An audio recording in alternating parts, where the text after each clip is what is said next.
Profe, disculpe. Terminando, Elvira, te doy la respuesta si me haces favor. Ok, profe, gracias. Sí. Bueno, vamos a hablar el día de hoy acerca de las tasas de interés y la evaluación de bonos, que es el tema correspondiente. Las tasas de interés, como nosotros ya lo hemos venido escuchando, lo hemos venido viendo en los temas anteriores, pues representan, por un lado, un rendimiento y por otro lado representan un costo. Las tasas de interés tienen dos formas de verlas, ¿no? Si yo debo dinero, pues para mí representa un costo ese interés que tengo que pagar. Pero si yo tengo mi dinero y lo deposito en una cuenta, en un banco, o se lo presto a alguien, pues entonces voy a obtener un rendimiento o espero obtener un rendimiento. Las tasas de interés, por lo tanto, se pueden expresar de ambas formas. Sin embargo, su nomenclatura es la misma. Es una razón, es un cociente expresado en términos porcentuales, ¿verdad? No es otra cosa más que el interés dividido entre el capital o el valor presente, ¿verdad? Si yo, por ejemplo, sé que la tasa es del 10%, bueno, pues por cada peso de capital son 10 centavos de intereses. Si son 1,000 pesos, pues son 100 pesos de intereses. Si son 100 pesos, pues es 10 pesos de intereses. La tasa de interés, pues, es un concepto que se expresa en términos porcentuales y que representa el costo del dinero, ¿verdad? Hay varios factores que determinan las tasas de interés o que determinan o influyen en el valor de las tasas de interés. Uno de ellos es la inflación. Nosotros sabemos que la inflación se define como el incremento generalizado de precios. Se mide a través de un índice de precios, el cual se compone de una serie de bienes que componen una canasta.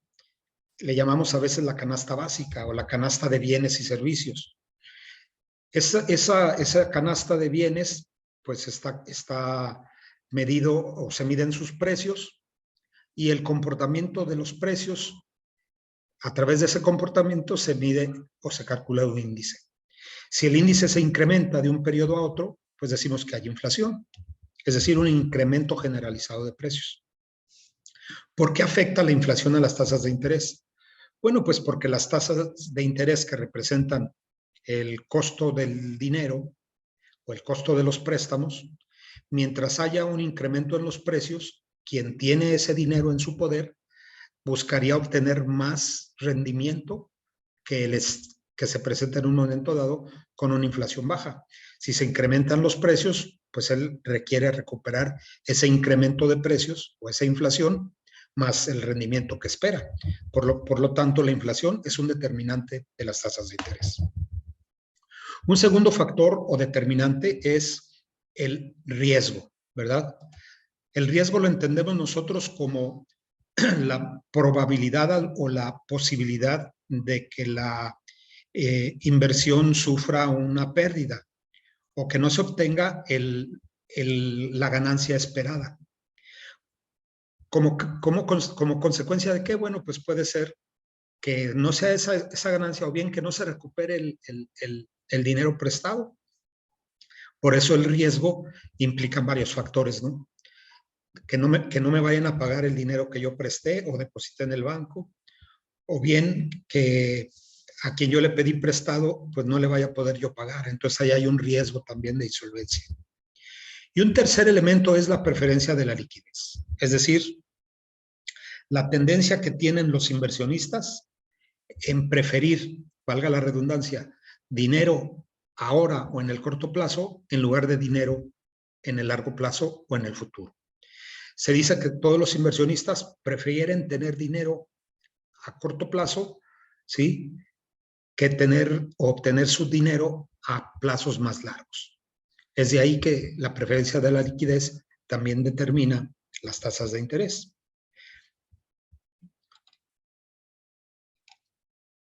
Nosotros sabemos que la tasa de interés la podemos pues analizar desde un punto de vista del modelo de la oferta y la demanda. Aquí tenemos en la pantalla, en la figura 6.1, la relación entre la oferta y la demanda de dinero. El dinero, como ustedes saben, también es una mercancía que se compra y se vende. El precio del dinero, pues, es la tasa de interés. Yo no pago por un peso, sino pago un interés, ¿verdad? Ese interés es la llamada tasa de interés real. En la gráfica que aparece aquí, partamos del punto donde la tasa de interés es K1 y la oferta de dinero es S1. La demanda de dinero pues está dado... Profe, no estamos viendo nada en la pantalla. ¿No ven nada? No. Válgame. No está compartiendo pantalla, profe, se ve solo su cámara. Es que no la compartí. ¿Desde qué hora no la ven?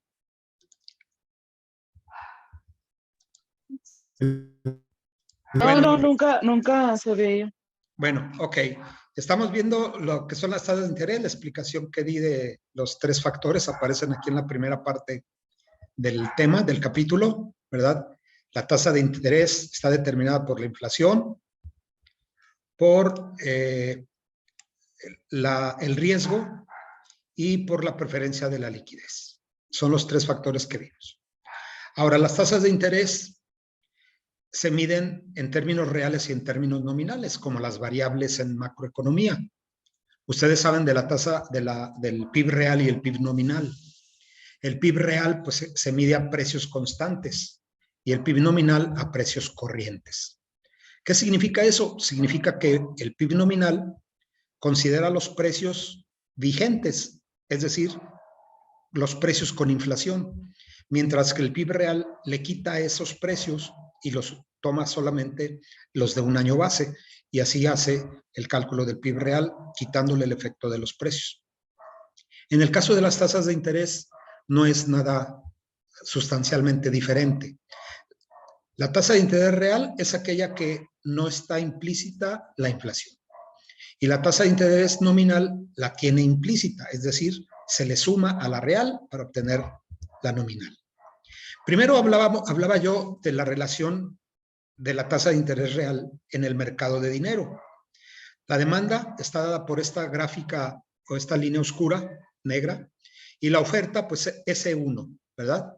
Esa es la oferta de dinero. El punto de intersección o el punto de equilibrio es este donde tengo aquí la flecha. K1 es la tasa de interés real de equilibrio. A S1 igual a D. ¿Qué sucede si aumenta la tasa de interés real? Si aumenta la tasa de interés real, la demanda de dinero disminuye. ¿Como consecuencia de qué? De que es más costoso buscar dinero para realizar consumo o inversión. Por lo tanto, la demanda se reduce. La oferta de dinero, pues también se contrae. Eso es provocado por un incremento en las tasas de interés o bien por una reducción en la oferta de dinero, ¿verdad? Que puede ser una u otra de las 2 políticas que lleva a cabo el Banco Central. La tasa de interés real y la tasa de interés nominal son usadas de manera indistinta para diferentes análisis. ¿Cuál es la que nosotros vemos en el mercado? La que nosotros siempre vemos en los contratos o en lo que nos están ofreciendo los intermediarios financieros es la tasa de interés nominal. Esa tasa de interés nominal es aquella que incluye, aquí en la fórmula que tenemos en la 6.1, K1 es la tasa de interés nominal. Y esta está compuesta por la tasa libre de riesgo, que es la tasa de interés real, más la inflación esperada, que es P1, más la prima de riesgo. Si nosotros queremos obtener la tasa libre de riesgo, pues es la tasa de interés real más la inflación esperada. En el caso de nuestro país, la tasa libre de riesgo son los CETES, y vamos a suponer los CETES a 28 días, 11.25, ¿verdad?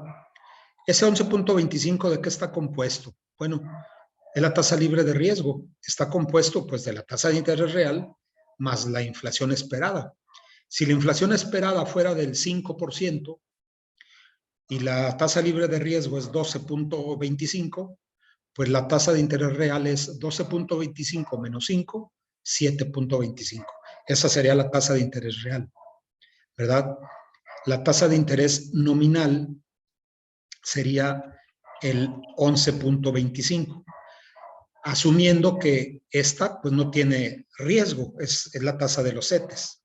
Pero ¿qué sucede cuando nosotros encontramos diferentes tasas y que sí incluyen el riesgo? Por ejemplo, los bonos corporativos o tasas de interés que pagan los bancos.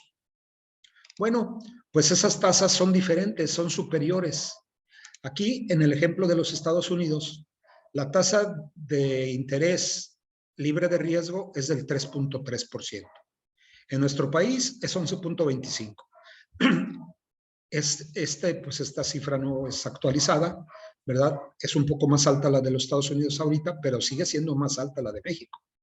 De ahí la apreciación del peso, ¿no? Hay tanto atractivo por traer el dinero a México que eso ha provocado un aumento en la oferta de dólares y ha hecho que el tipo de cambio pues llegue hasta los 17 pesos. En el momento en que estas tasas de interés empiecen a bajar, del 11.25 empiecen a bajar, el tipo de cambio se va a empezar a ir hacia arriba. ¿Por qué no lo aumenta en este momento el gobierno o el Banco de México? Pues alguna política especial tiene, que se supone que es el del control de la inflación. Sin embargo, bueno, pues ahí está en 11.25. En el caso del ejemplo que traemos aquí en el texto, los bonos del Tesoro son 3.30 y los bonos corporativos, es decir, los que pagan las empresas, 3.95, 4.98 y 8.97. Es decir, ellos pagan más. ¿Por qué? Porque incurren en un cierto riesgo.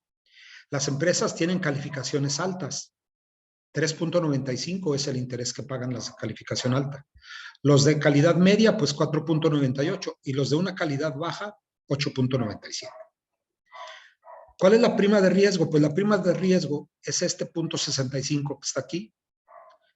Para los de calidad alta, de 3.30 a 3.95 hay una prima de riesgo de 0.65.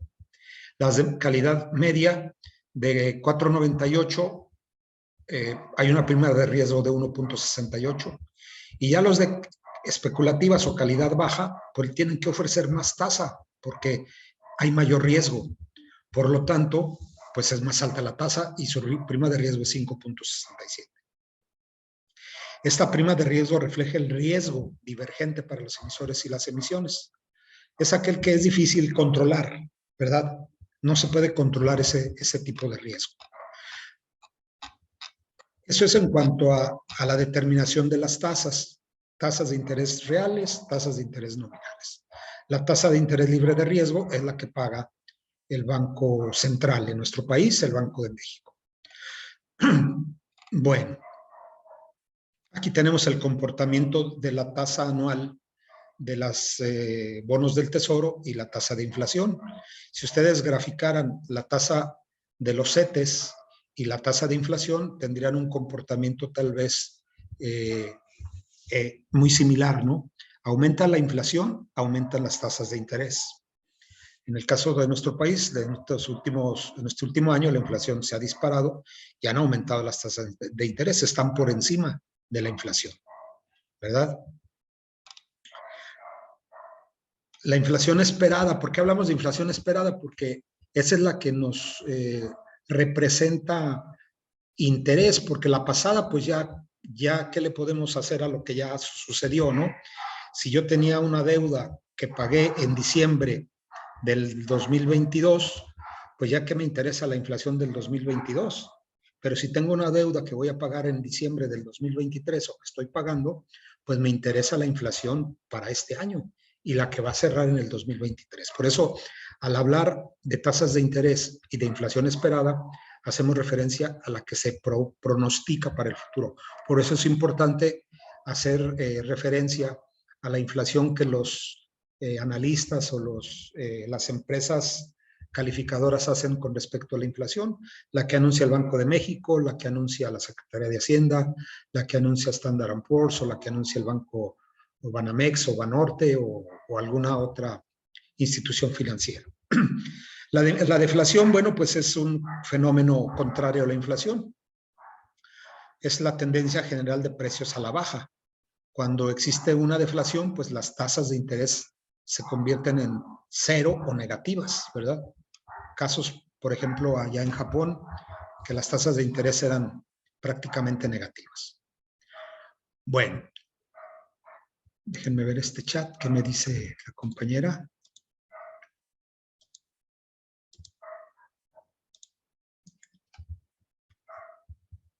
Sí estoy compartiendo pantalla, ¿no?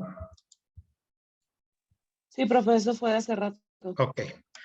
Bueno, la estructura temporal de las tasas de interés. ¿A qué hace referencia esto?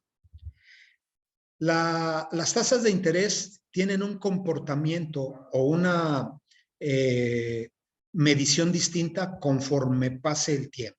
No se olviden que el valor del dinero a través del tiempo es algo que tomamos en cuenta en el momento de buscar un financiamiento o nosotros hacer una inversión. ¿Por qué? Porque el dinero no vale igual hoy que en el futuro. Y el mismo dinero tiene un valor distinto hoy, dentro de un año, dentro de 2 años o dentro de 3 años. Las tasas de interés, como ustedes han visto en el mercado y conocen ustedes algunos productos financieros, te ofrecen un rendimiento cuando inviertes tu dinero a 28 días. Otro rendimiento si lo inviertes a 91 días. Y otro si lo dejas ahí 127 días o lo dejas más de un año. Bueno, pues las tasas de interés son distintas dependiendo del periodo en el cual ese dinero esté ahí depositado en ese instrumento de inversión. Por eso es importante analizar la estructura temporal de las tasas de interés. El autor dice que es la relación entre la fecha inicial del vencimiento y la tasa de rendimiento de bonos con niveles de riesgo similares. Para analizar la estructura de las tasas de interés, nosotros vemos la curva de rendimiento. ¿Qué es la curva de rendimiento? Pues es una gráfica de la estructura temporal de las tasas de interés. Les voy a pedir que investiguen por ahí en internet la estructura temporal de las tasas de interés para nuestro país. Aquí el autor me maneja un ejemplo de las curvas de rendimiento del Departamento del Tesoro. Esta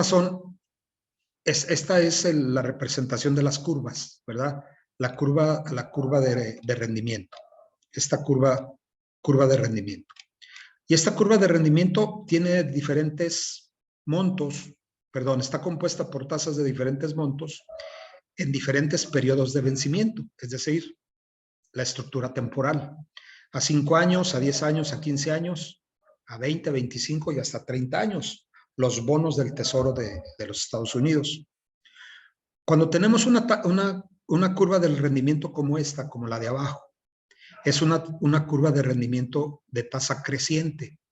Quiere decir que a niveles o a tiempos más cortos, el rendimiento ofrecido es más bajo. Conforme se vaya pasando el tiempo, el rendimiento va siendo mayor. Llega un momento en que este ya se hace horizontal y ya no crece más, ¿verdad? Si se fijan, a lo mejor del 30 en adelante, pues ya sería casi el mismo rendimiento ofrecido. Sin embargo, en los primeros periodos el incremento es más alto, de 0 a 5 y de 5 a 10. Esta es una curva de rendimiento creciente. Luego tenemos una curva de rendimiento decreciente, como la que está acá arriba, que es la del 22 de mayo del 81. Empiezan tasas muy altas en los periodos cortos, en el año 0, un año, y van disminuyendo conforme vaya pasando el tiempo. En el año 5 se paga menos, a 5 años que a 4, que a 3 y que a 2. Y luego pues ya se hace constante, ¿no? ¿Qué refleja eso? Pues eso refleja una curva de rendimiento con pendiente descendente o invertida, ¿sí? Y esto se presenta en épocas de debilidad económica o inestabilidad económica, sobre todo en las recesiones. La curva de rendimiento plana, que es la del medio, ¿sí? Es una curva de rendimiento, simplemente significa que la tasa no varía mucho para diferentes plazos de vencimiento. Esto pues es únicamente algo ilustrativo, porque lo que realmente sucede es una curva de rendimiento normal, que es la de pendiente ascendente. De ahí que en el cuestionario, en la pregunta 2, yo les digo, investiga y presenta las tasas de interés reales y nominales para los CETES a 28, 91 y 175 días. Te pregunto, ¿qué es la estructura temporal de las tasas de interés? Y luego te digo, para una clase determinada de valores con riesgo similar, estas son de riesgo similar, 28, 91, 175, que reflejan las siguientes curvas de rendimiento en cuanto a la tasa de interés. Una curva pendiente descendente, una curva de pendiente ascendente y una plana. ¿Sí? ¿Cuál es la forma normal de la curva de rendimiento? Dibújala. Acá arriba, imaginen esas curvas que yo les estoy ya mencionando aquí, que son estas que aparecen, ¿verdad? Pero en la pregunta 3, perdón, en la 5, dice, ¿cuál es la forma normal de la curva de rendimiento? Bueno, pues tú me vas a responder cuál de las tres es, y voy a pedirte que y te pido que me la dibujes, hagas un dibujo de esa curva. ¿Sí? Bueno. Las tasas de interés o el comportamiento de las mismas tienen ciertas explicaciones teóricas, ¿verdad? Estas explicaciones teóricas o llamadas teorías que tratan de explicar la estructura temporal de las tasas de interés son la teoría de las expectativas, la teoría de la liquidez y la teoría de la segmentación del mercado. Son estas tres teorías. La teoría de las expectativas dice que la curva de rendimiento refleja las expectativas de los inversionistas sobre las tasas de interés futuras. Una expectativa de tasas de interés creciente da por resultado una curva de rendimiento con una pendiente ascendente. Y una expectativa de tasas decrecientes da por resultado una curva de rendimiento con una pendiente decreciente. Es decir, que la curva que estoy yo ahorita señalando es una curva de pendiente creciente o ascendente y que refleja unas expectativas positivas. Unas expectativas negativas es el reflejo de la curva de arriba, de la curva en negro, ¿no? Es una curva con pendiente descendente. Eso dice la teoría de las expectativas con respecto a la temporalidad de las tasas. ¿Qué dice la teoría de la preferencia de la liquidez? Bueno, esta sugiere que las tasas a largo plazo son generalmente más altas que las tasas a corto plazo. Aquí la curva de rendimiento tiene una pendiente ascendente, debido a que los inversionistas perciben que las inversiones a corto plazo son más líquidas y menos riesgosas que las inversiones a largo plazo. Los prestatarios, es decir, los que reciben el dinero, deben ofrecer tasas más altas sobre sus bonos a largo plazo para alejar a los inversionistas de sus preferencias por los valores a corto plazo. Otra vez se cumple o se da la explicación, pero a través de otra teoría, ¿sí? La preferencia de la liquidez. Las empresas prefieren pagar rendimientos bajos a plazos cortos en lugar de pagar rendimientos más altos a periodos más largos. Es decir, prefieren que el inversionista deje su dinero más tiempo, por eso le ofrecen más interés. Esa es la preferencia de la liquidez. Ellos preferirían más liquidez, pero recibirían menos rendimiento. Entonces, ¿sabes qué? Bueno, voy a esperar más rendimiento, aunque el plazo sea un poco más largo. Por eso, la tasa de interés se comporta de esa manera según la teoría de las preferencias de la liquidez. La teoría de la segmentación del mercado. Bueno, pues esta dice que el mercado de los préstamos está segmentado según el plazo de vencimiento y que la oferta y la demanda de los préstamos dentro de cada segmento determina su tasa de interés. La pendiente de la curva de rendimiento está determinada por la relación general entre las tasas vigentes en cada segmento de mercado. Aquí me dice que las tasas de mercado, que el segmento de mercado en un periodo de tiempo corto, menor de 0 a 5 años, la oferta y la demanda de esas tasas determina las mismas. En el otro segmento del mercado, ¿sí? La misma oferta y la demanda va determinando las propias tasas, por lo tanto, la tasa o la pendiente de esa curva también es creciente. Estas tres teorías tratan de explicar el porqué de esa forma de las curvas. Creo que están claramente identificadas. La prima de riesgo, ya lo hablé cuando hablamos de las tasas de interés reales y nominales, ¿verdad? La prima de riesgo no es otra cosa más que el tratar de asegurar la recuperación del recurso por parte del prestamista.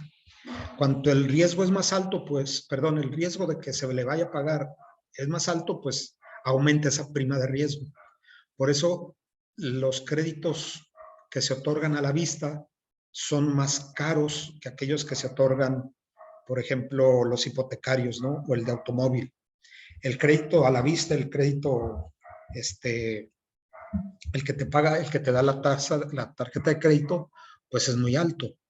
¿Por qué? Porque el riesgo de que se regrese ese dinero es mayor. En cambio, en el crédito a través de una compra de un auto o de una casa, las tasas bajan. Bajan como consecuencia, entre otras cosas, del riesgo, ¿verdad? La prima de riesgo es más baja. Aquí tenemos los tres componentes de la prima de riesgo, como les mencionaba: el incumplimiento, la probabilidad de que el emisor de deuda no pague el interés convenido; el riesgo al vencimiento, es decir, el hecho de que cuanto mayor sea el plazo de vencimiento, mayor será el cambio de valor de un título en respuesta a un cambio específico de la tasa de interés, ¿sí? Necesitan tener unas tasas más altas conforme el vencimiento sea mayor.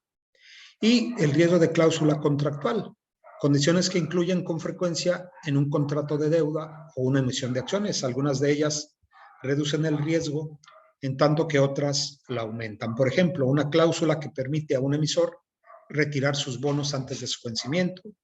En condiciones favorables, aumenta el riesgo del bono. Dependiendo de las cláusulas en que se firme el contrato, pues es el riesgo que se asume por parte del prestamista. La próxima semana hablaremos con respecto a los bonos, ¿verdad? Hay una pregunta también en este cuestionario, la 8, perdón. Dice, ¿qué son los bonos corporativos? Me quedan 10 minutos. ¿Qué son los bonos corporativos y los bonos soberanos o libres de riesgo? Bueno, pues van a investigar cuáles son los bonos soberanos. Yo les anticipo, son los que emiten los gobiernos, ¿verdad? Y los bonos corporativos, pues son los que emiten las empresas. Me van a decir qué son uno y otro. ¿Cuáles son las modalidades de plazos de vencimiento y denominaciones de pago de interés más comunes de un bono corporativo? ¿Qué mecanismos protegen a los tenedores de bonos? Viene la respuesta aquí en la teoría del texto. Y por último dice, investiga y enlista las empresas mexicanas que emiten bonos. Los bonos emitidos por el gobierno mexicano. Me van a dar respuestas aquí, las empresas que emiten bonos y cuáles son esos bonos. Y el Banco de México, el gobierno mexicano, a través del Banco de México, emite bonos. ¿Sí? Me van a decir cuáles son esos bonos. Bueno, eso es en cuanto al cuestionario. Viene aquí algunas preguntas respuestas a las preguntas que yo formulé. Ya para terminar el día de hoy, vamos a hablar acerca de algunos aspectos de los bonos corporativos. ¿Qué elementos tienen los bonos corporativos? Cuando nosotros vemos un problema para determinar el precio del bono o el rendimiento del bono, en todo problema nos dicen, un bono corporativo es un instrumento de deuda a largo plazo, que indica que una corporación ha solicitado un préstamo, cierta cantidad de dinero, y promete reembolsarlo en un futuro en condiciones claramente definidas. Un ejemplo es, la mayoría de los bonos se emiten en un plazo de 10 a 30 años y con un valor a la par. Ese valor a la par significa valor nominal. Un valor a la par de 1,000 pesos o $1,000 en el caso de Estados Unidos. La tasa cupón de un bono representa un porcentaje del valor a la par que se pagará anualmente como interés. por lo general en 2 pagos semestrales iguales. Los tenedores de bonos que son prestamistas reciben la promesa de pago de intereses semestrales y al vencimiento el reembolso del monto principal. Así, por ejemplo, si decimos que este bono tiene un valor a la par de 1,000 pesos, un plazo a 10 años, una tasa cupón del 10%, pues quiere decir que el bono va a pagar 100 pesos, ¿verdad? En un plazo de 10 años. Aquí la cuestión es que los tenedores de bonos no permanecen siempre con ellos, sino que los ofrecen en el mercado secundario. Y es ahí donde viene el juego importante, ¿no? En el mercado de valores. Comprar y vender con el fin de especular, es decir, obtener ganancias. Bien, la próxima semana hablaremos acerca de la evaluación de los bonos. Los convenios restrictivos más comunes, pues aquí nos dicen algunos aspectos teóricos. Yo les pediría que los leyeran, ¿verdad? Para que pues tengamos una mayor comprensión de los mismos. Bien. Bueno, pues eso es todo por el día de hoy, jóvenes. Agradezco mucho su asistencia. No se vayan, voy a detener la grabación.